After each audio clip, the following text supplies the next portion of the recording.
Duly noted.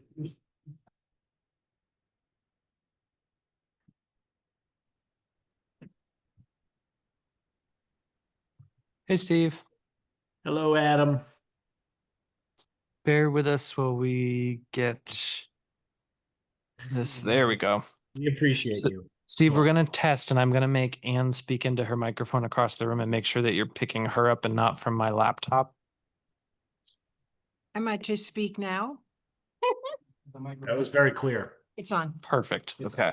And we are recording automatically when it opened, so. Is Kathy Great.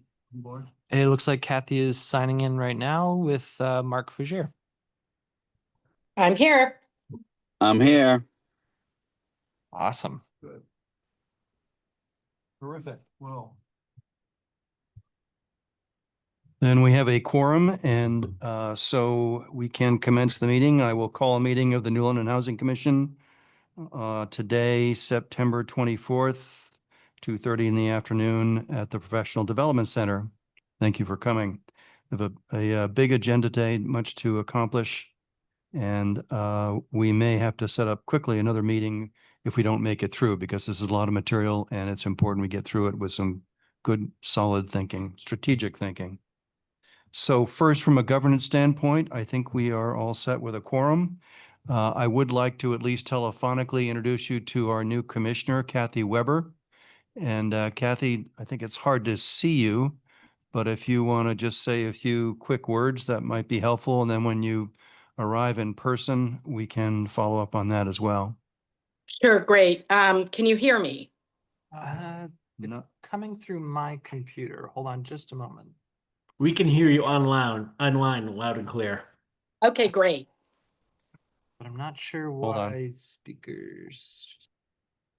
Okay, try this, Kathy. Okay. There Can we you go. hear? All right, wonderful. So I'm actually calling in from California, and you can't see me because I'm covered from head to toe in paint, where I've been working on my daughter's laundry cabinet painting project. But I'm very happy to be on the Housing Commission. I have a background in kind of in this perspective from having served as an elected official, and in my prior community, I was deputy mayor, and I also served on the planning board. And I was in the state of New Jersey, where we dealt with a whole lot of affordable housing issues, including very significant state mandates. So I have some familiarity, but most of all, I just want to, be helpful and, help us find a way forward for New London to be able to continue to grow in a reasonable way, but with providing opportunity for housing for all of our residents.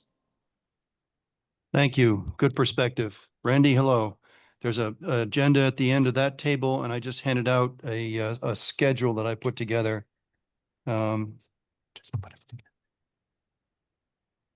So thank you, Kathy. Welcome. And we look forward to seeing you in person too. It's a good way for us to interact and have fun and also get things accomplished. I put together just I keep a schedule of what we're doing, what the future looks like and what we need to accomplish. And it's on a spreadsheet, and I just printed out a piece of it so you can see what's going on. You don't have this in front of you, Kathy, or Steve and Mark. But in any case, here's the schedule. On October 4th, and you can see in the days since, the Citizen Committee would like to have a presentation. I can make it. Adam's looking into whether he can spare the time. That's a weekend, 7:30 a.m., but it's 10 days from today. 10 days beyond that, we have our first Planning Board content preview meeting on the 14th of October. 7 days later, we have the third public forum.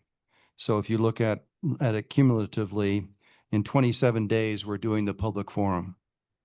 That's got a lump in my throat because we want it to be really good. That's fast work, which it will be. Friday, October 31st, in the morning, we would have our first workshop with the planning board to go through our recommendations in great detail. You remember what those are like and how effective they are, how helpful they are. But it's a deep dive first thing in the morning on Friday the 31st. The second one, just jumping ahead, would be on Friday the 14th of November. And in between, the League of Women Voters is having a lunch on November 12th, and they've asked me to speak. And Adam said he can make it, which would be great as a team. I can give one perspective, but Adam adds a whole new perspective and professional level, which I really appreciate. So you can see things are moving really fast. So as we're getting near the end of the summer, I got a little tightness in my stomach about all that we're going to accomplish, but we are ready. We have a lot of good thinking from our consultants, and we've also been building for this moment to start to get some traction. So I thought it'd be helpful to go over the schedule and why we are moving pretty quickly. Any questions, comments? The only thing I'll add, Peter, is that the planning board schedule is getting altered in November. Last night at the planning board meeting, we came to the realization that our normal meeting on the 11th is Veterans Day. And so all town offices are closed that day. So we will be meeting November 18th. So I'm not sure that it actually will have any impact on our morning meetings, but it may mean what it means is that we won't have a separate planning board meeting in between the two meetings that we had set. And I think at one point we thought that might be helpful. So maybe block the 21st as well. And then Of November. yeah. And then as we get closer, we can fine tune. If it looks like we need the planning board to have a separate meeting and sort of get some of their ducks in a row, then maybe it needs to be the 21st. If we can just continue all as one group, then the 14th, I think, is still fine. So the 14th might be replaced with the 21st. Correct. Okay.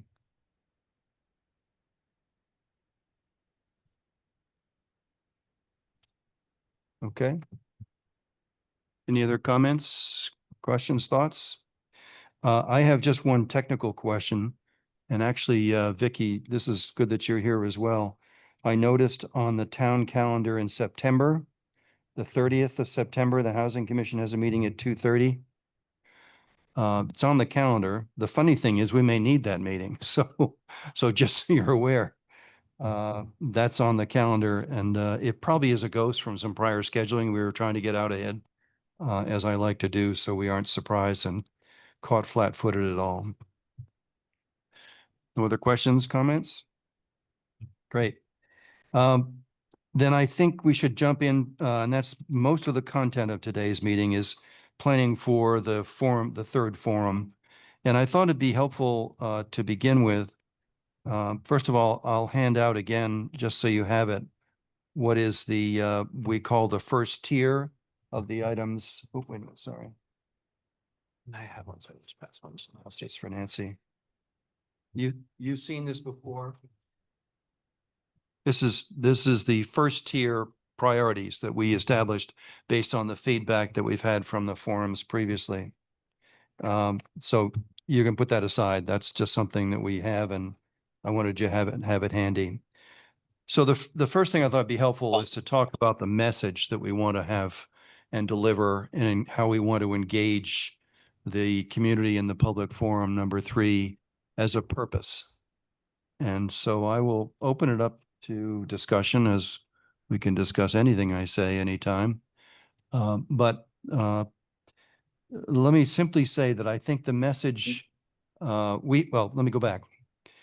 In one of our previous meetings, it was the sentiment of the commission that we should get into detail now. It was time to get into detail and be able to think through all the different perspectives of each concept, so that we're not just waving our arms around talking about happy housing. And so that's where we are now, is that Steve and Mark have diligently put together packages for each one of the concepts in the first tier, excluding the mandatory amendment, which is the ADU. We can talk about that later. And the next step then is to work with this detail and prepare and listen to the community as to their reactions to it. We heard from the prior forums that these were the priorities. But sentiments change, more information will cause different perspectives, and we need to learn what those are and adapt and make it better and better. So I guess my question of you is, how would you envision this next forum going? What's our purpose?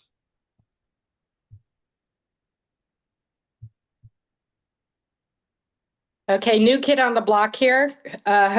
So I'm probably the least close to this to anyone, which makes me more similar, I think, to the public. And I would think the first thing we need to do is recap the outcomes that we realized from the last session and what the commission has, how the commission has distilled those in the interim. So people feel they were heard, including those that expressed, that where there were some concerns or issues. And just to open up that way by making sure people know we heard them. We've listened to you. Here's what we heard. Here's what we're doing with it, if that makes any sense. Good points. Yep, very good points. And then the other things I think we have to make sure the public is fully aware of, and the sooner we put it out there, the better, is the mandatory state requirements, because the fact that ADUs were previously voted down. So we need to let people know that we're in a different environment now, and this isn't something that we just pulled out of a hat, that it's a state mandate. I think that's really important. And then the last sticky wicket issue that, and again, I'm a believer in putting all the issues out front, because then people know you've addressed them and they can't turn around and say you never told us, or and that's the issue around water. Like, why are we still even doing this when there's obviously no water in all of New London?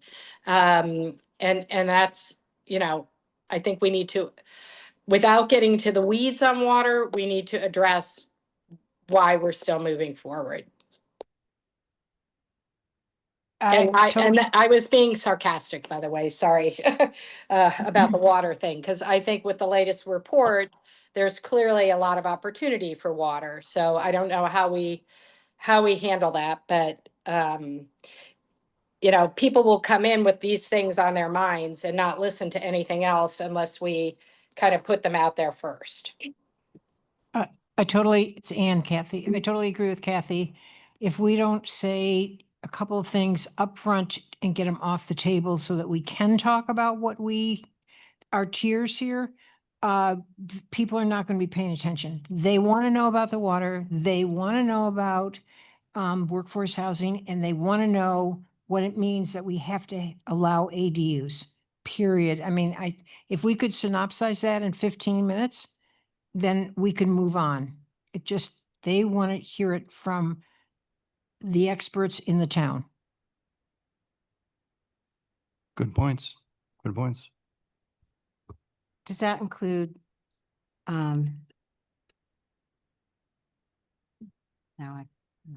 Twin Pines and? Okay, just double checking. So just a point of clarification. So the experts in the town, is it the Housing Commission's responsibility to walk through the ADU amendment, or is it the planning board? I think that they think we know everything because we have housing in our title.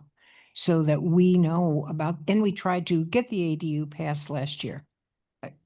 I understand that, and I think we would reference it, but it still seems to me that it's the planning board's responsibility to, enact this, quite frankly.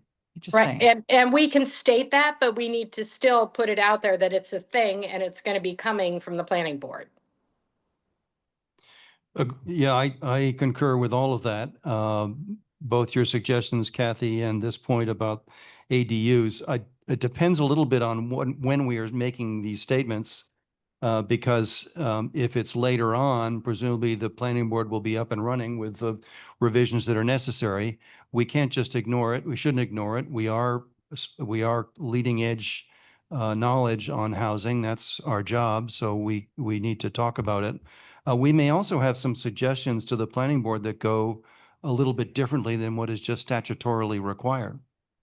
And so, And if the intent of this forum is to advise what you guys work on to move to the planning board, you can sort of control that by immediately saying, we're not ignoring ADUs. However, they've got to do that no matter what because of this. And so it sort of kills the conversation and explains why all at the same. Perfect. Tom? This is another thought. For the meeting itself, if we were going to begin with sort of a summary speech or presentation, however that goes, I do understand the water issue, but I think one of the whys that came up before was where. I think the where, what's available, can we really do this? You mean Uh, water? Water? No, land use, where is it? What has to be? Where is the land that we're going to be talking about seeing? Yeah, right. Well, that would Could- come out in each one of the different concepts that we have, Right. right? I mean, Right, because they're all different focuses, yes. foci. Randy? What ought to also be included in the open statement is a statement about what we are doing and what we are not doing. The role of the Housing Commission. If we don't do that, it's open to all sorts of interpretations. You mean not doing as far as having the authority to do on our own? That's right. Limited Yeah. to the advisory capacity. Absolutely. I try to lead in with that so there's Good. no confusion because I constantly have people who are getting used to what we're doing and they say, well, what have you done? And I say, well, we're not a housing authority. Yep. But I'm quick to mention that we can accept donations. And we have it, we've elected a treasurer. Right. Just one more thing on the water. There is an issue, and someone correct me if I'm wrong, but there is an issue of water, but it's town water that is the problem. Not you have a piece of land and you dig a well. There are places where you can have land, dig a well and do something. They may not be where we would prefer them to be, but I think that's an important thing for people to understand when it comes to water. It isn't that there is completely no water. Am I off base, Anne? No, I don't think you're off base. The question comes to my mind, who knows, whoever else would think this way, is I'm going to put an ADU in my backyard and I have town water. Huh. Adding another unit with 3 or 4 people in it potentially. I mean, where does, I'm not being negative about ADUs because they're coming whether we want them or not now. And it's really an interesting question. That's all. I didn't quite understand what your point was. The question of impacts on the town or what was I the? mean, I'm addressing the question of water. What does the town say when someone says I'm putting an ADU in my backyard and it has Town 2 water? bedrooms and it has town water? Well, it's And as far as the town, I mean, when we get a building permit that someone on the water precinct to expand, we let the water precinct know. And they have to go through a separate expansion permit process with the water precinct.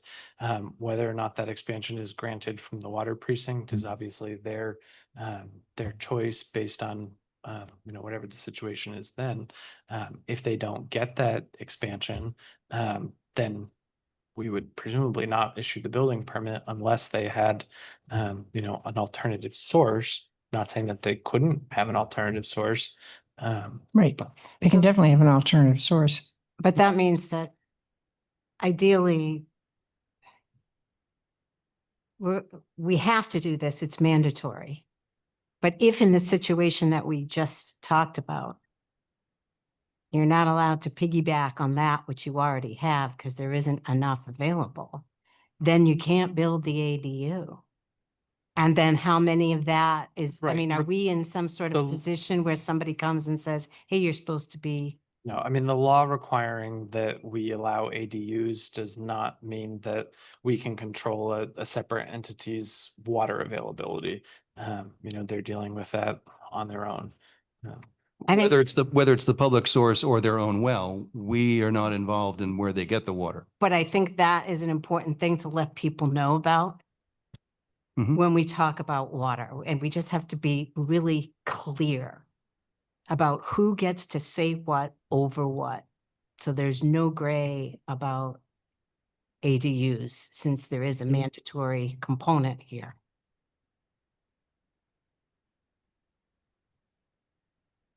Sorry.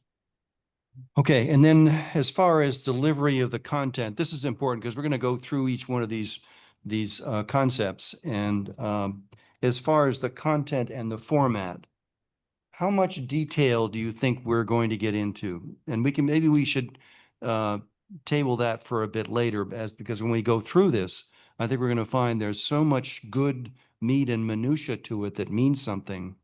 I could envision 5 forums to go through each one of these concepts to listen to the community, but we don't have that kind of time. So we've decided previously, quite rightly, I would concur, that we're going to get into details. We need to. But we have to envision just how much to get into so that we cover the materials we need to.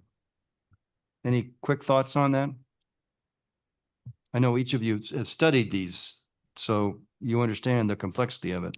So I just need to be clear, we're jumping right from mandatory into the proposed. These are things we're talking about with the planning board.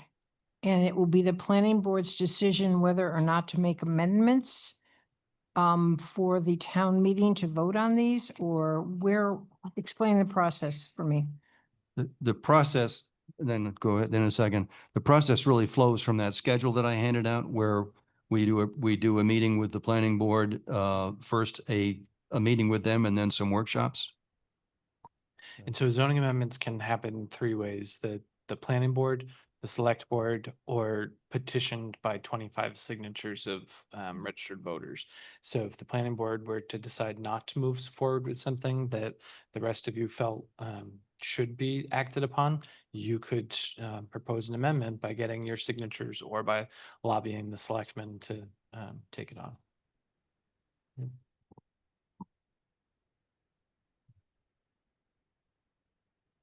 Okay, so we'll have to figure out how to deliver this message for these items that we decide to propose to the planning board.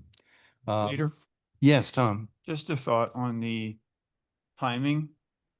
If we meet with the planning board on the 14th, now it says content preview meeting. We're just going to share information at this point with them as to what we're going to be bringing to the tier meeting. To the forum. Yeah, to the forum. Correct. It's preview, so they can come to the forum, but the idea was to go through it with them. Aren't there any chances that they may look at that immediately and ask for some alternative presentations? They may. They may. Yeah. They may. Because that's a week in between then for the next meeting. So Yep. it's coming up. They may. They may. By then we'll have our slide deck, at least in formulated status, so that we can tweak it as we need to. Okay. We may decide after we go through all these concepts that there's only 1 or 2 that we want to propose. I mean, we haven't deliberated that yet. Right. Peter, Yes, Steve. up here on the screen. To Tom's point, I think if we get feedback on the 14th and there are things that clearly should be changed, we'll have enough time. We'll want to get on it right away, both for the slide deck and for any printed materials. But I feel confident that we can make some changes and incorporate their thoughts if they've taken the time to read it. Remembering that at the public forum, we'll be getting further public feedback, which will cause yet more revision, which is good. That's the process we want, right? In the final analysis, as the voters will decide. Any other thoughts? Okay, so we'll get into content and format later. Venue planning, we can put off a bit. That's really, it's in Whipple Hall. We decided it would be there because it's becoming more formal of a process. Should we have some refreshments, we can worry about that later. Printed materials, the advertising piece, I put together a schedule and reached out to Kelsey Clark, who was an immense help for us before. I won't bore you with the details, except that we would envision, I was thinking that we need to be prepared for a small advertisement in the Kearsarge Shopper and the Intertown Record on two different issues of each.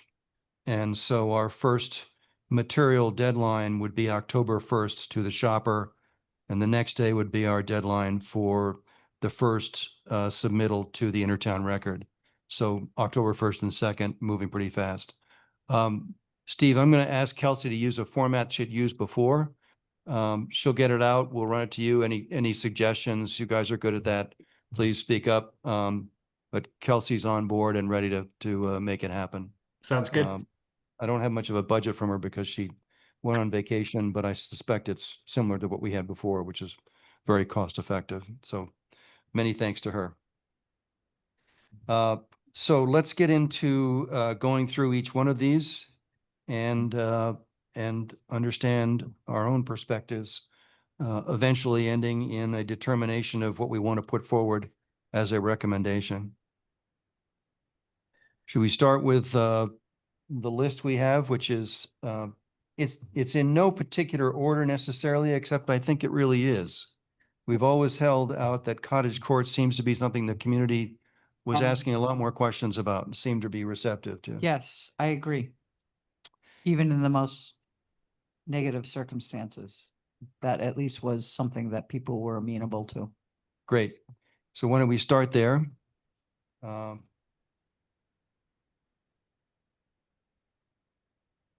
Peter, can I make a general comment before you go through each of these? Please. I think you kind of teed this off with what level of detail should we share in each strategy? And I think having used these kind of colorful profile sheets at a previous forum, I think we clearly want to touch on those and make sure if someone's tuning in for the first time, they understand what these are. And then to Kathy's point, we maybe point out things that have changed based on feedback we've received so far. And then to Randy's point, kind of then say, now here we are at the regulations. Like this is the one area where we can have a real influence and point out some of the bigger regulatory changes that we're proposing. Does that make sense? I like that. Okay. In our iterations with you, Steve and Adam, which we've done several of leading to this moment, I always find these color profiles really helpful to read through each time I study the document. It kind of says, well, this is what we were thinking. I like it. So I think we should keep using it. Okay, so the floor is open to any questions or suggestions. I'll jump in since I'm starting, I guess. My question on the cottage court housing ordinance is, should we really include it in the ARR as well? So what's the concept of cottage cluster? It's near sort of the core. It's walkable. It's its own little neighborhood. Could you put it in an isolated place out in a 4-acre zone district? Yes, you could. Is that the best place for it? No, but could work there. I'm just thinking of the density being in one place and everything else around it being extremely wide open and 4-acre zoning or what have you. Although we know there are a lot of properties that are non-conforming in the ARR, we learned that. So I put here, discuss with the commission. Is this the kind of thing that really should be in the ARR too? As well, in the ARR district as well? Can you give an example of where that would be? Because I'm also concerned about people hearing you say things like the ARR too. I think that goes over people's heads. Or Well- can we run the risk of people saying, I don't know what that is, or pretending that they know what it is? Well, the ARR district is I think it's called agricultural residential. Is that? the way it Rural is? residential. Rural residential. And it exists as the outermost hinterlands of the town. So, and it's also a zone where minimum lot area is 4 acres. Now, as I mentioned, we know that there's a fair amount of nonconformance, Correct. but be that as it may, it still is rural, agricultural, residential. So So is that, a good example of that is actually where I live. I'm off Hall Farm Road and around Colby Sawyer. And there is a fair amount of land there on the Colby Sawyer side, i.e. where the police station was gonna go. Um, and um, and there are also, you are correct in that there are a lot of non-conforming lots, like ours is 2.5 acres, not 4. So I think if we could cottage courts go in that geographic area, sure. I don't think that's a showstopper. But I think the key with everything is how, like people want things to be appropriate for a given area, right? So, and the thing that everybody panics over is high density housing in areas that are considered more rural, right? So, I'm saying I don't have the answer, but I think you got to walk it a little bit carefully, and the where is important, I think, to people. Like, is it somebody gonna do this on the lot across the street from my neighborhood or my house? Like, everyone's always, there's always a NIMBY factor, no matter what you do, right? Steve, Yes. what's your thought on potentially sort of breaking it up, either ARR by special exception, or potentially going an overlay route so that there's maybe parts of ARR that where it makes sense and some parts that maybe don't make sense?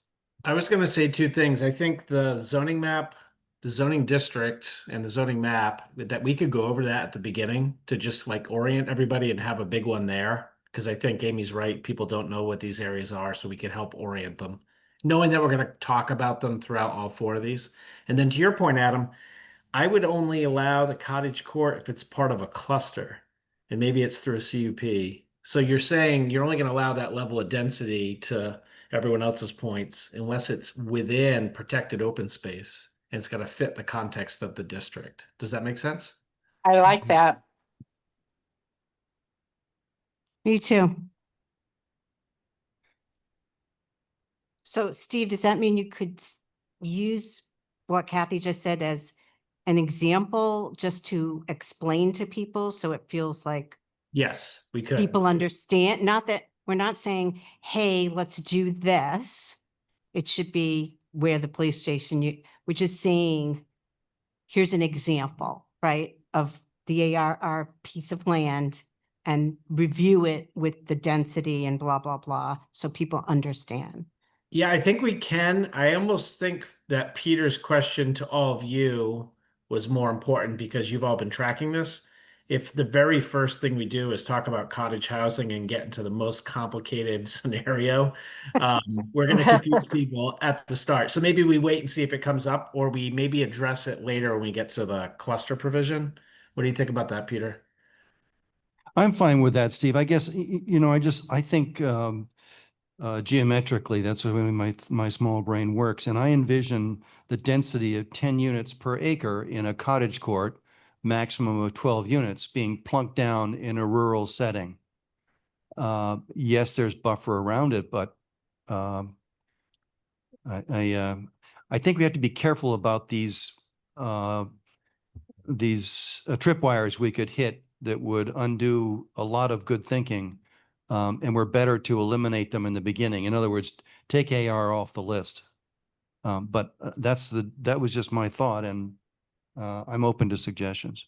Of Hi, course. it's Mark Fougier. I just wanted to highlight this issue because it's, I think, just cottage development is a very dense land use. The homes are very tight together, and I think the only way it would be appropriate is in a cluster open space development as one of the possible development pods. On its own, by itself, it would really be out of context in a 4-acre zone. I mean, these houses are 10 feet apart. And to Peter's point, you don't want to,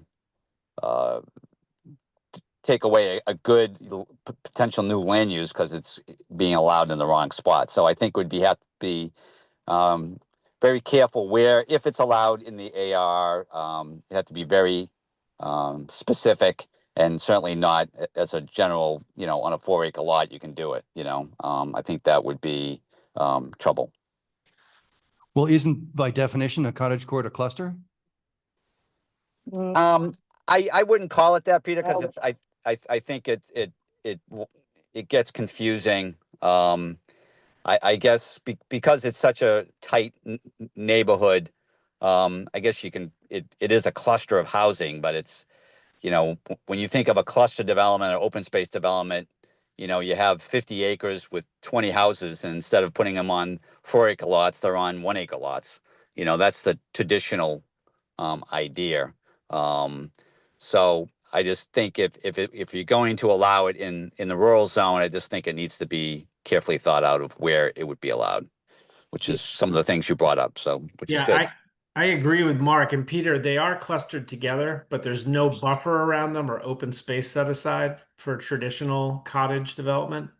Whereas if they were in a rural area and you had open space around them, and they could share a well and a septic and all that, they could be really nice and not really impact the neighborhood. So And part of me wonders if the way to accomplish that is still allowing the, 10 units per acre density, but if you're in a 4-acre lot and it really just becomes 10 units per minimum lot size for ARR, you're still going to have the physical footprint is still going to be the same as if that were in a 2-acre or a 10,000 square foot zone, but you're going to end up with 3 or more acres of open space that's around it. That's a good point. Good point. Okay.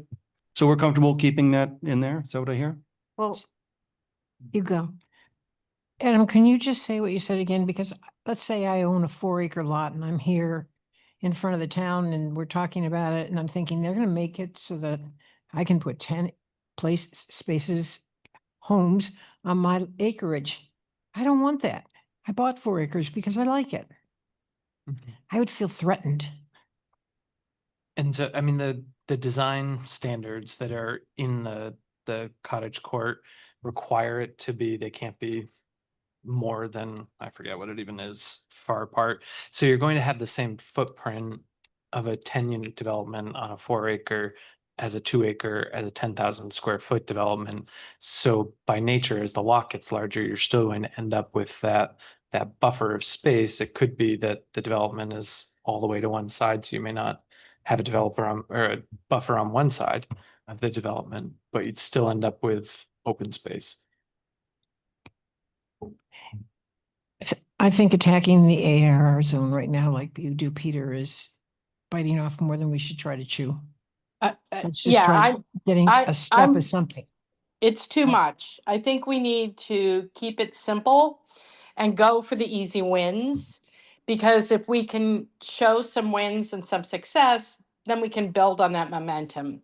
If we bite off too much, we're going to confuse people and nothing's going to fly. so my question is, when you look at the section, the bullet point where it says cluster subdivision, and it says that New London has several of these, what are you referring to? Are you referring to Hilltop? Are you referring to the Seasons? We're in cottage court now, right? We are, but Yeah. but we were also talking about its relationship to cluster subdivisions. Mhm. So if we're gonna not worry about ARR, then we're moving sort of past cottage courts into cluster subdivisions. Unless you're gonna offer up an example of another place where you would put a cottage court that wouldn't end up sort of having the, Looking like a cluster. yeah, having the issues and problems that we're discussing in the ARR. In other words, you I'm- have to I'm not sure. provide people with clear-cut examples that they know of. Sure, and then obviously the cluster is slightly different than the cottage. We have various different clusters like Great Pines and Fenwood. Those are both in the R2. The Seasons is a planned unit community, so it's not quite a cluster either, although it's sort of a hybrid because there are a couple on their own lots too. But that's in the ARR, so that is a very densely developed development at the country club, but it is in the ARR, obviously, before the zoning is what it is today. But So I guess my question is, do we, I don't want to belabor it, but do we want to have that kind of detail where people understand the difference? Because you want people to recognize what a cottage court is versus a cluster subdivision, if you really want them to think of them as separate. And then you need to provide them with something that they can relate to immediately. Oh, it looks like that. Oh, the land is blah, blah, blah. And then if we're going to find someplace new, you have to give them a specific place where that would be. If it's in ARR, fine. If it's not, fine, but they have to know where that is. and so, Amy, do you think that the handouts for cottage court and cluster subdivision are unclear in the way that they communicate what style of development each are? I think if I could just interject, I think what I'm hearing is that they're theoretical and that what is helpful for people is to see what is tangible. So the for instances, for instance, cluster subdivisions we currently have include A, B, C, and D, even if one is half cluster, half something else. Cottage subdivision we currently have includes, X. And that's where we don't have any examples because it's not allowed right now. We don't have cottage We have a clusters. cottage. We have a cottage on Gould, I thought, because I went and looked at it. That's a planned unit development. It's a What's the, condominium. but Adam, what's the difference? Because I don't. Uh, Yep. So a PUD is essentially a condominium. So any attached condominium. Okay. And so a cottage court, it could be a condominium style of ownership, potentially where you own your individual unit and you share an interest in the land. But it's more of a stylistic design principle. Is that fair, Mark? It's there aren't many examples in the state, never mind in New London, that that you could point to. Probably the closest one, Steve, is, and it's a big project, is in Dover, which is a good example, but it has a lot of units which wouldn't be here, and we can certainly get some pictures of that. But they all face on a common open space. They're usually 10 to 15 feet apart. There is maximum of 1.5 stories in height, maximum square footage of the unit. Everybody has to face the common. There's usually a walkway around that. There's a small garden required in front of each home, little common open space for each unit. So it's very specific and very dense. And, the more I hear this discussion, I concur not allowing it in the rural part of town is probably a good choice right now. And, if you get a couple of these and the community loves them, you can always revisit it and allow it elsewhere. But that's what I would suggest. I would just like to make a couple other suggestions before we get too far down a rabbit hole. I think cottage and cluster got really confused just because we were trying to get closure on the ARR, and we have that now. I think that the sheets that you have in front of you will be handouts at the event, and if you would like, Mark and I can put together a slide deck, like Peter mentioned, that actually shows more examples. So I think people, if they're just tuning in for the first time, they should get up to speed pretty quickly. And then we need to focus on what would the regulations potentially look like for New London, and do they have questions on that? Is that fair? Yes. Mhm. Okay. And I like the way, if you guys don't mind, I like the way Mark just described it. It was very sort of layman's terms, Yeah. not a lot of numbers, square footages, Okay. not We a can- lot of jargon. It goes right past people. Right. I'm a very simple person. Are you comfortable with all the parameters, but because the detail is in the numbers? For example, a story and a half Right. or second floor. Right, but you should say story and a half, second floor versus how many square footages and anything that's jargon of the industry. People don't, they're glazing over. Right, right. We'll But we walk have to be comfortable with the details. Yeah, we'll walk the line, because you want to, I think you're right, Amy, you want to use plain language, but then you're also providing them with a legal document to review that they have to vote on. So we have to Correct. And we may not want to hand out these red lines. We can think about that. There's a lot of detail here. I mean, I don't know how you make a presentation with a slide deck that's general with not including too much detail, and then you hand out something that has all the information. I think considering how much time you've put into this, and that town meeting's going to come really quick, if you have something that you share with the planning board and they're comfortable with, you should just share it, knowing how people will misconstrue what it is you're working on.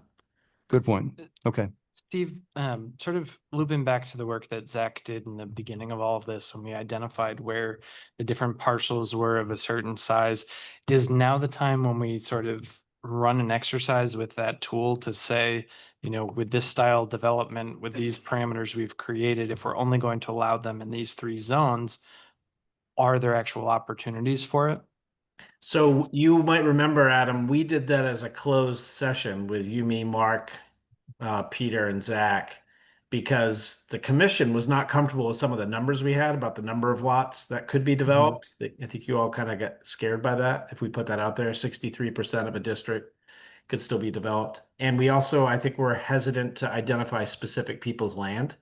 But when we looked at it for all of the different strategies you're looking at now, we found plenty of opportunity, and that led up to forum number 2, where we actually looked at more regulatory possibilities.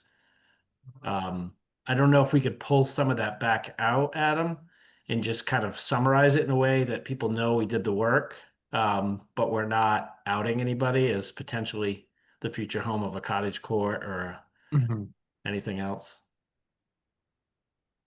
Might be worth seeing if there's something we can say to that point without going too far. Right. We all Okay. know that maximum build out calculations are not useful. But we did find there was no shortage of possibilities for any of these. And so maybe it's just a matter of on cottage court, you know, or maybe just a separate handout that just sort of reminds of what those data points were. Okay, and maybe we can have Zach generate some numbers specific to that, to just say X number of lots could accommodate this.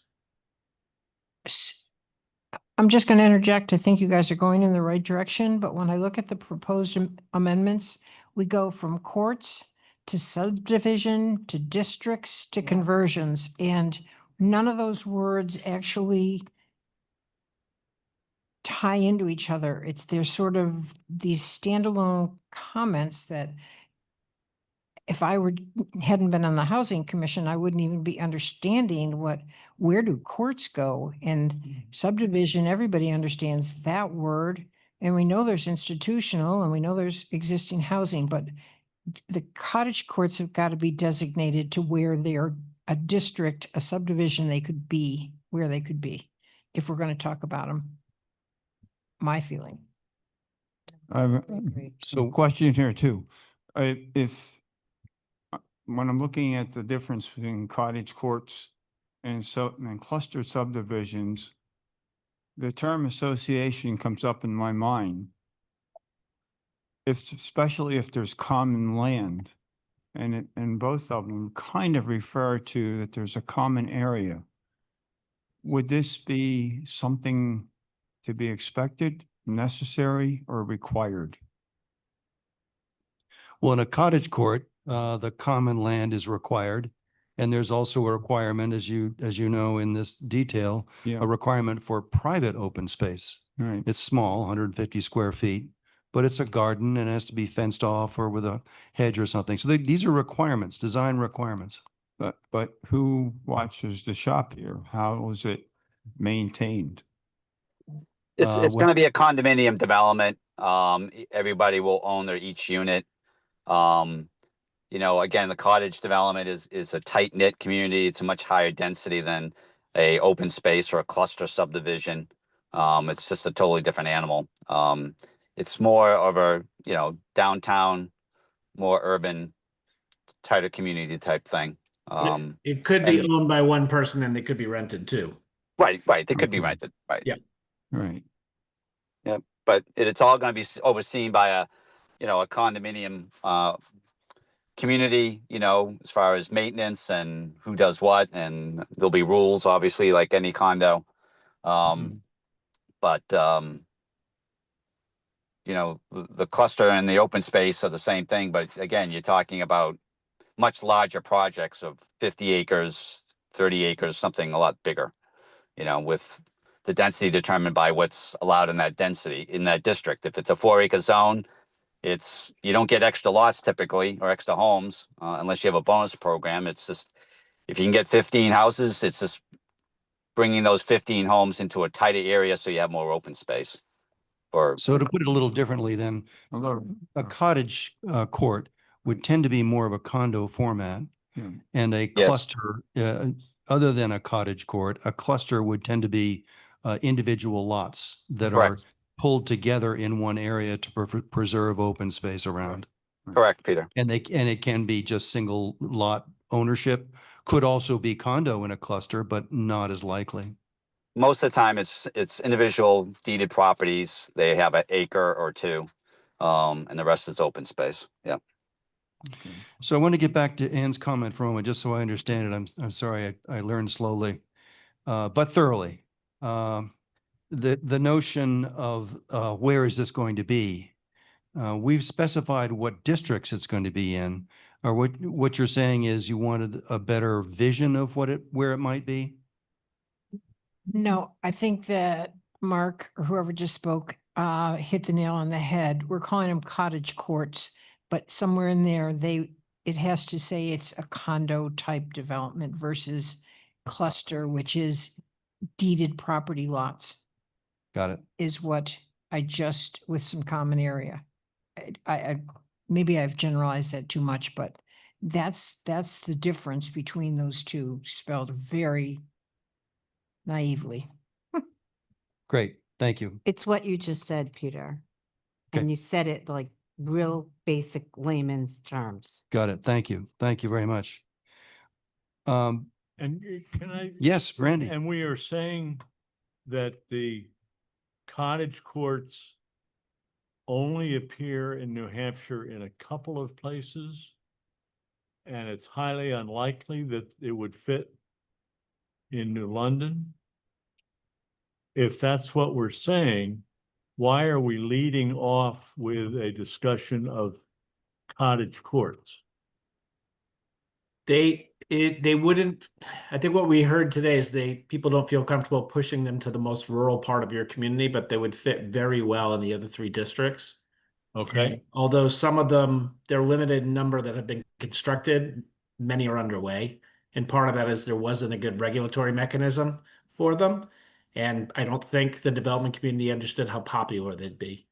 And I think they were quite popular at previous forums in New London. And that's why we started with that one today. Okay. And they are starting to take off in the state. We wrote a regulation last year that was adopted in Bedford, and they already have an application in front of them for a development down there. So it is starting to gain speed. This type of development started out in the West Coast, and you know, we're slow to change here in New England, so it's taken some time. I know the development team for the most commonly pointed development for cottage courts down in Dover is a company called Harmony Homes.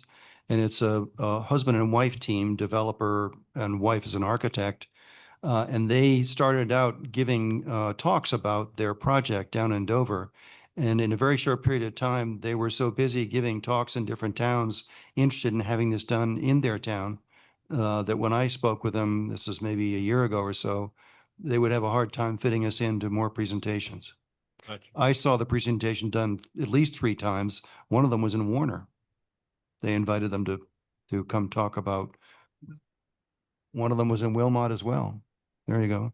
Peter, just a point of order. Mark has to leave to go to another meeting, and in a half an hour, I have to leave, and we've only gotten through one of your questions. So I just want to highlight that. Okay, okay. Well, the other question I have about the cottage cluster is, should it also include the commercial district? And in particular, if I could be specific, we know that the Harry Snow and his family own a piece of property right on the bend between Newport and Main Street, sort of, if you will, on the south side of that intersection, or where the bend occurs, that I'm envisioning could be perfect for a cottage court. Where? It's And so the commercial portion is actually currently owned by Mike Hansen, but it abuts the Harry Snow R1 portion off of Everett Park. So you can see up here on the So do you map. mean where the commercial for sale sign is currently? You mean in back of that? he doesn't own that commercially zoned Wait, in property. He back owns of behind the it. Commercial. Yes. Yeah. Right, but there's undeveloped land to the rear that I think the concept Peter's getting to is that the 2 parcels could potentially be utilized together, the portion that's in the R1 and the portion that's in the commercial. With access to it, how? From Barrett Road? So from Everett Park, there's actually a road layout that existed from an old From development. the old, okay, Mhm. yep. So there's just an example in a commercial district, if it were to include the parcel next to it, which is not owned by the Snows. Then we should remember that for example. Yep. It's not land that we own or control or have any representation, but just as a vision. It as in a visual. And it's on town water, right? So do you want to get into the details of my questions? I mean, for example, we've got a height of 20 feet. How do you fit 2-floor height in 20 feet, including a pitched roof? I got a lot of these little nitpicky questions. I don't think it matters, does it? Do we want to talk? Steve, Mark? So as I said, Mark had to leave. He only had an hour. We talked about that when we met with you and Adam. That's the way the model ordinance is set up. And for a 1.5 story, basically a Cape style house, the 20 feet's adequate. Okay, so you have 8-foot ceilings?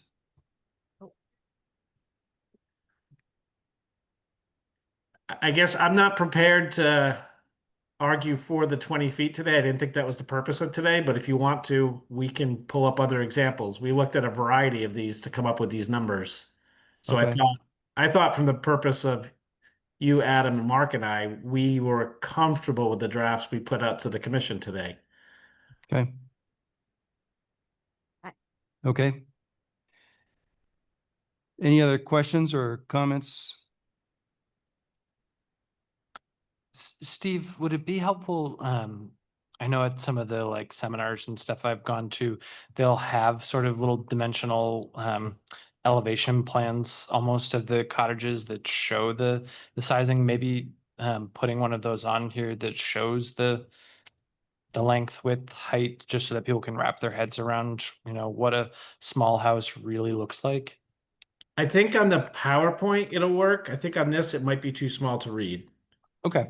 Does that work? Mm-hmm. All right, we can do that. We can show some variation. And if you want to make them taller, you can make them taller. We were trying to keep them cottage size. That's the only reason we stuck with those dimensions. Mm-hmm. No, I like the idea, and I think the ratio of the size to the ground floor is smart. And I think limiting the height and also the setback for the second floor makes terrific sense. What do you think about, I guess the last one I'll just throw out as a concept is, what do you think about having a minimum number of units? We have a maximum of 12.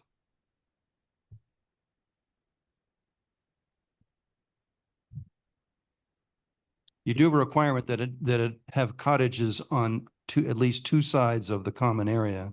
Peter, are you asking me or are you asking the commission? It's open to everybody. Yeah, what do you think? I think a minimum is not a bad idea. I mean, 2 cottages is not quite a court, right? So I see where you're going. I I would say 4 or 6. Agreed. Okay, Can I just ask a question? yeah. And I'm a little late to this show, obviously, but it sounds to me like the cottage courts are not likely to be too common around here. And so why would we start with that one, which is going to present a whole new concept to people that they don't even know what it is? And there's only one in the whole state. And so why not? I mean, most people at least know what a cluster is. I'm open to that, to the order completely, of course. The discussion just before you arrived was trying to talk about what we thought the community was most receptive to and into hearing. Mhm. And we have this first tier list that we put together. Yep. And cottage courts seem to be rising to the top because people were most interested in it. They were cute. Yeah, yeah. And I think they're very trendy right now. And I think it is something that's sort of the way of the future. And we have some cluster, or we have a pretty decent cluster reg on the books now that in one time period was very successful in generating some different developments. And it's been pretty stagnant for many years now. And so I think the excitement I heard from the forum from people was really that it was something new that may actually materialize and create an alternative. And then I think more reason to have the visuals. Yeah, because I think that was the visuals that captured people in that discussion that we had. I mean, they were cute. They looked like, but they're not something we're familiar with around here. Like the photographs on the profile sheet. Exactly. Yeah. I only have one other comment and it's related also to cluster, Steve, just a general. And that is just putting my developer hat on, my retired developer hat on. Certainty is something developers can use. And if we simplify and make this process for permitting a little clearer, it might be helpful. For example, come out with a concept plan that's not fully engineered to meet with the planning board during their permitting process to say, here's what we're thinking. Here are the blocks that we're thinking about on this property. How does that seem? Instead of doing it in just two forms and having to do such extensive engineering when there's a new consideration or a new question asked. I totally agree with you. I would lobby heavily to throw out your ordinance and start over if that's the case. Because I think I told you and Adam after we met and we worked through those changes, the yield plan that you're talking about, which is conceptual and doesn't bind the developer or require tons of engineering, helps the planning board and the developer have those conversations. And that's generally what Mark and I have been writing and towns have been adopting. But that was not the focus of the first round of edits for cluster in New London. I do agree it's a good direction to go. It's going to be more changes. And so we want to get on that ASAP if that's a focus. Adam, what do you think?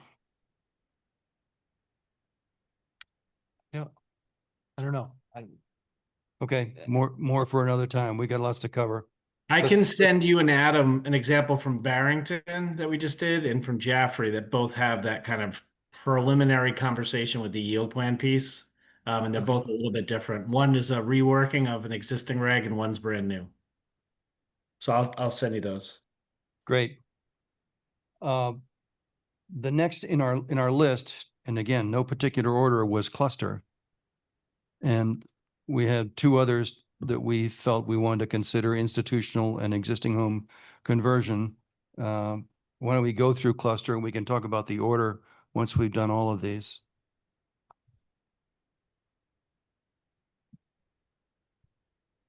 I think cluster is most relatable and highest probability of acceptance.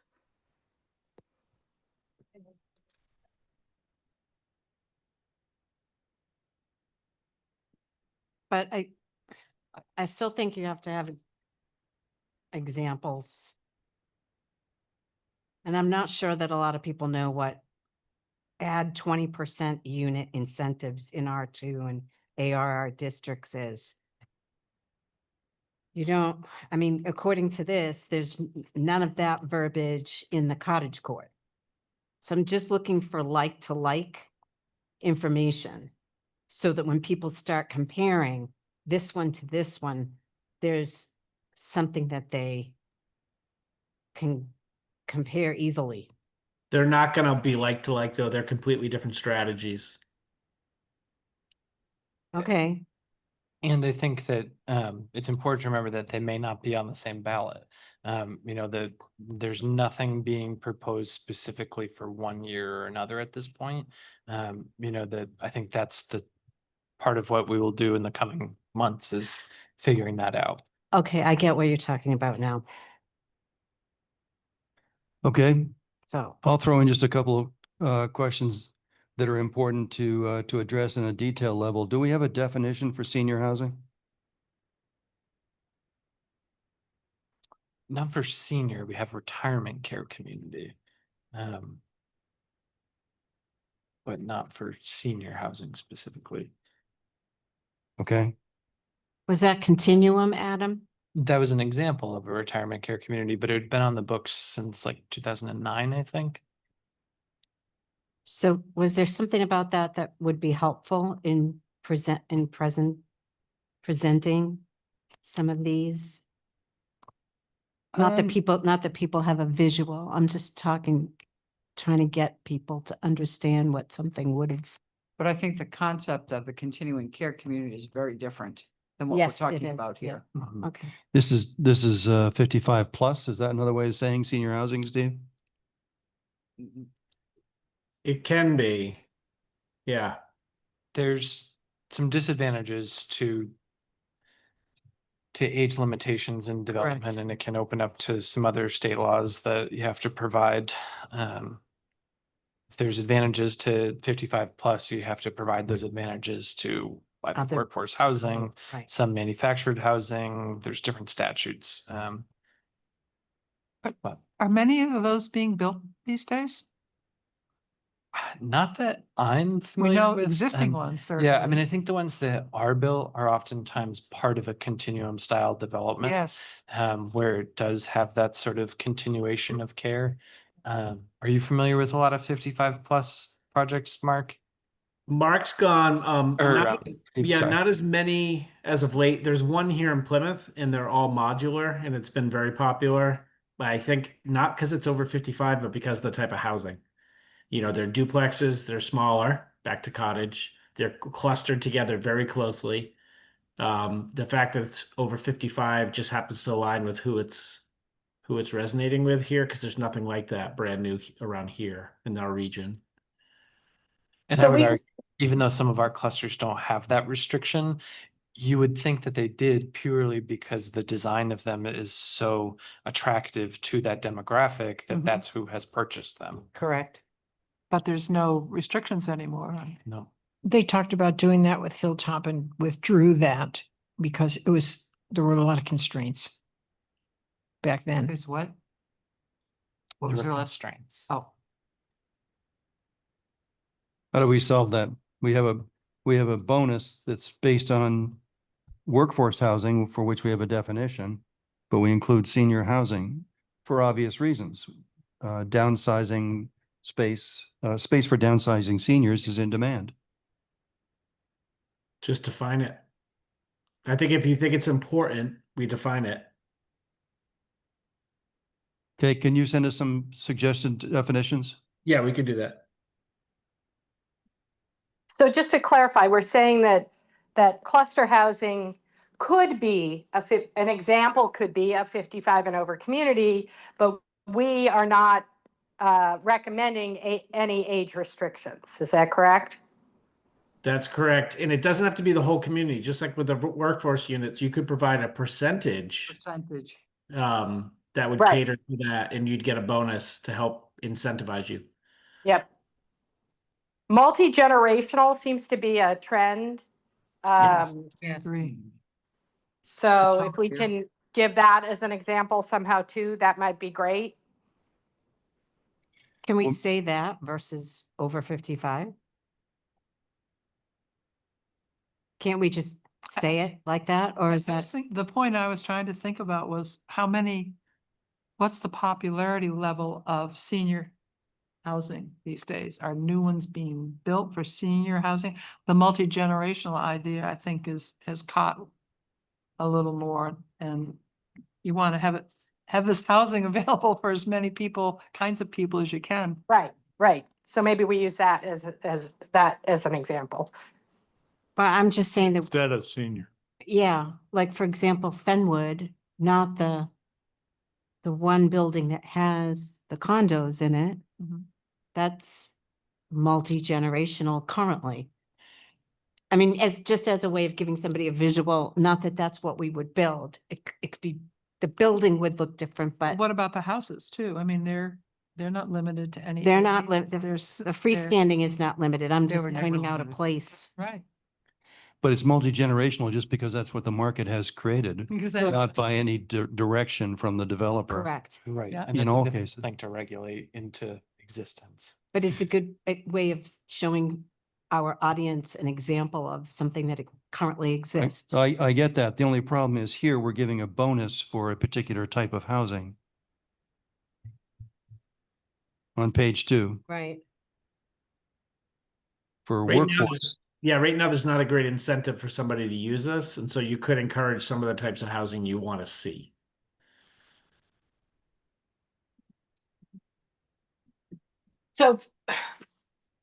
So if the bonus is for workforce, does that mean it is age restricted? How do we define workforce? It's income restricted for a period Oh, of time. income. Yeah, and they have to track it and Gotcha. report it to the Yep. town. Yep. And that's, I think, the clear delineation senior that we're missing is there's the sort of the bittersweet senior housing that has income limitations. And then there's the free market 55 plus senior housing that is market value. And so I think here, the reference to senior housing is likely saying if it's an income restricted senior housing. Just given the fact that it's with workforce housing, which is typically income restricted. Mhm. Yeah, but they're, And whereas they're- this conversation has been sort of the other side of that with the sort of, So you're talking section 8? not necessarily section 8, no. But there are income restricted senior housing projects. Okay. And Bittersweet is an example of that. They're Right. not only senior. yeah, they're There's not different- only senior. There's not only senior, but there are models specifically to senior. Twin Pines just built one in Hanover on Yep. Summer Street. Right. Certainly the Bittersweet is an example. But if we're gonna go that far, we need to be, again, really, really clear. It's too easy to call bittersweet, for some people, it's too easy to call bittersweet section 8 because they've come from some other state where they know section 8. And that isn't exactly the case. Right, and that's where I think Peter's request to Steve of the definition for senior housing is important. And so then that definition says, I'm sure it relates to HUD, has definitions for senior housing for their the projects that they've financed, I believe. But Steve, isn't that also doesn't that give you the opportunity to segue into what affordable housing would be? Because that is also income related. The workforce housing piece? Yes. Yeah, I mean, yeah, I think You see where I'm going with this? I do. I think we're overcomplicating it. So I think the big question here is, do we want to have an incentive for workforce housing? And then we need to probably clarify in there that it's leading back to the state definition for workforce housing. And then it's on the applicant to come and say, it's going to be 100%, it's going to be 120%, Oh, whatever the that's- factor is. Because That's a good, yeah. And that's what we talked about at the last forum with everybody. So it's consistent with what you've been saying. Great idea. Okay, so you're going to give us a definition on senior housing we can look at? Sure. Is that right? I'm just Yep. trying to move this along. Workforce housing is defined. I had suggested earlier a hired bonus for providing at least 50% open space. Because that's really what we want. We want to we want to conserve open space. And incidentally, in all discussions forward, this is no longer a cluster subdivision, it's a conservation subdivision. We need to get used to changing that name. So that was my suggestion to really incentivize even more bonus for density if there's 50% open space. Any other comments, questions? I totally like that, and I think we could get support from other organizations, i.e. maybe Osbon Sargent for something like that. The name change? Yeah, Okay. Any other comments, thoughts? The only, again, just so we're aware of what we've got here, under 4A, conservation development with public water and sewer, the minimum lot size is 30,000 square feet. No, I'm sorry, without water and sewer, 30,000 square feet. Where is he reading that? Are you with me? On page 2, 4A, a conservation development without public water and sewer, minimum lot size 30,000 square feet. Oh. You're reading from something else that we're not looking at. Peter, you're reading from something Oh, am I? that we're not looking at. It's a previous iteration, Oh, which previous is great, iteration, but we're okay. not, it's not in front of us. I have the same one as Peter. Okay, great. 919 That might be all that matters. Page 2, Yeah, draft conservation development. It's after the profile sheet. lot size. Look at the number on the bottom of the page. Vicky has extra copies, Amy, if you Oh. don't have the Well, correct one. It was in, okay. just one thing on lot size for the clueless public like myself. If we're gonna list lot size, can we put in paren, even if the square footage is required? You know, a tenth of an acre, a quarter of an acre, a third of an acre, whatever, because it's more relatable. It doesn't equate to even acreages. I don't know if that's a, Mm, That's one of the challenges, yeah. Because of the weird number we have. and those have been the lot sizes for He's reading from this, man, many years in the cluster. okay. I think. I think you're right. Yeah. Not to sort of go back onto the point of changing the name, but I do have some reservations in changing the name. We deal with very frequent confusion Right. between our Thank you. districts that have conservation in the name and conservation easement. And in fact, yesterday we had a lengthy explanation with somebody who couldn't understand why they had to pay their taxes because their tax card said conservation. They thought they had a conservation easement. It's just the zone that they're in. So there's, I think we have to consider the confusion that goes along with that, and even Amy's point of confusion earlier. You know, we've explained what cluster subdivisions are for the better part of 30 years now, and provide examples at a dozen meetings a year, and it still is something we have to explain on a regular basis. So I'm a little hesitant to change the name again. That even the people, you're going to even lose the people who understand it as it is today. And sort of start over again. So I guess That's a good point. I'm not entirely opposed to changing the name, but I just think there has to be a good reason to change the name. To sort of understand that we're gonna have to go through a whole re-education process. Thank you. Ugh. Yeah, Good no. point. Okay, good point. I guess what it comes down to me is the whole the primary purpose of cluster or whatever you call this mechanism is the conservation of land. And so I like the notion, but I hear you loud and clear. So maybe we just make sure we emphasize that point. Like right off the bat. Clustered subdivisions, primary, In the purpose, blah, blah, blah. Yep. Okay. and it might even we be need, to so we get, preserve. so Peter, one thing I'm willing to help with as we get this ironed out a little bit more is what I call catchy communication terminology so people can relate. So, you know, so we keep it called cluster, but we say, you know, to conserve and da da da, like, you know, just some little catchy that people can grab onto, right? Because That'd be great. I think we focus a lot on, oh, we have to educate everybody.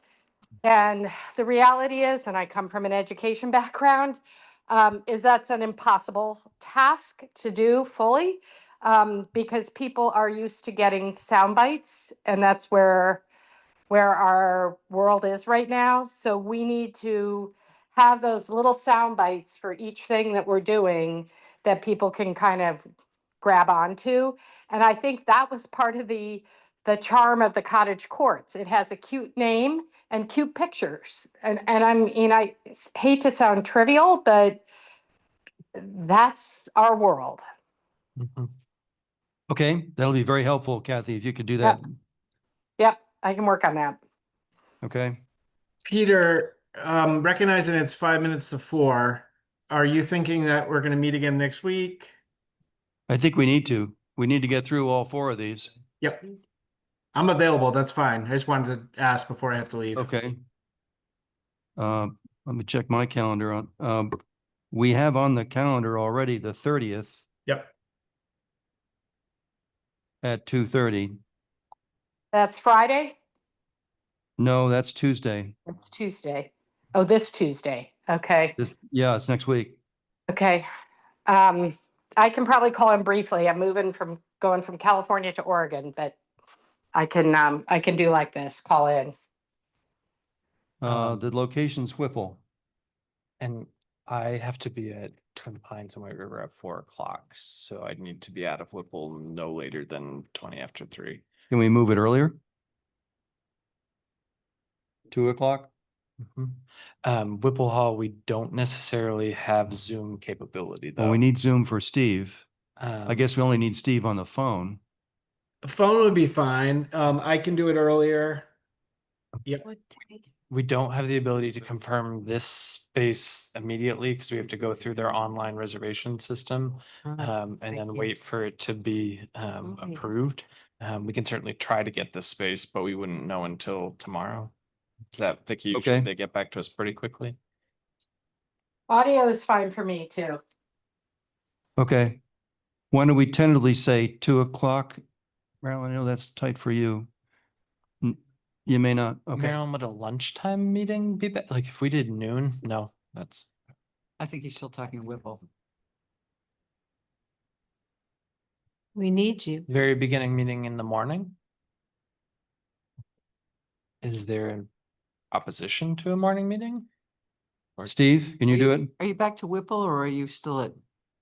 Well, I think if we could get it here, that would We be can do it. great. I don't know what their availability not is, so we during have to. Not during school time. Yeah. You know, like this. Okay. Yeah, the 30th, I'm flexible. So whatever works for all of you. Well, we know we can get Whipple. I mean, I think we could do an 8 a.m. that morning if that's. I'm on vacation, so I'll stay out of the conversation. 8 a.m. would be 5 a.m. for me, which is a bit of a push. I can do Okay, I can do 6 a.m. my time, which is 9 yours. That's very accommodating of you, Kathy. I'll say. I am a morning Better than the person, reverse. generally speaking, so. I won't be able to do that anyway. Do what? I'm sorry. Morning. Morning. Okay. So we're, Okay, if you. And most if we of you can, if we can stick to 2 o'clock, and if Vicky's able to be there to close down the room, if I have to leave at 3:20 to make my meeting and you guys are still going, that's okay. you want to see if we can get in at 2 o'clock? Okay. That I can do. Okay, we'll just move fast. So we've got just a few more minutes. Does that sound right, Steve? Then we're going to aim for 2 o'clock. Adam's got a hard stop at 3:20. We know we can get into Whipple, but Vicky's going to see about this space. That's fine. And I have some follow-up to do with you all for tomorrow. And then anything you see that you want to send on to the commission, feel free to. Okay. Are there any other comments? Let's see if we can conclude then the cluster or conservation subdivision, whatever we decide to go with. Any other thoughts or questions? The only thing I wanted to point out while you're thinking is the building separation. Without water or sewer, the minimum distance from a structure on an abutting lot is 50 feet. Accessory structure is 15. I don't know. I got to think about these separations. It struck me as being tight. Yeah. Any other comments or questions? Not, Nope. so what does, when it says add 20, they look at it and said, what does this mean, add 20% unit incentives? I mean, somebody just might not have the foggiest idea what that means. What's it mean? Right. That's what I was saying before. It's Those are density bonuses. Yeah, Right. and it's back to Peter's point that it might be a restructuring of the ordinance by saying if you do a yield plan to say you're going to get 10 units, and then we're going to allow you to have a 20% bonus, you show what that looks like, and you show where those units would be. But now I know less than what so I'm coming to vote on these things or whatever, and I say, Yeah. what does this mean? Add 20% unit incentives. What does that mean? That's a density incentive. Incentive, how? I mean, you can add incentivize it? more. You can add more. If you could build 10, you add 2 more if you comply with that standard.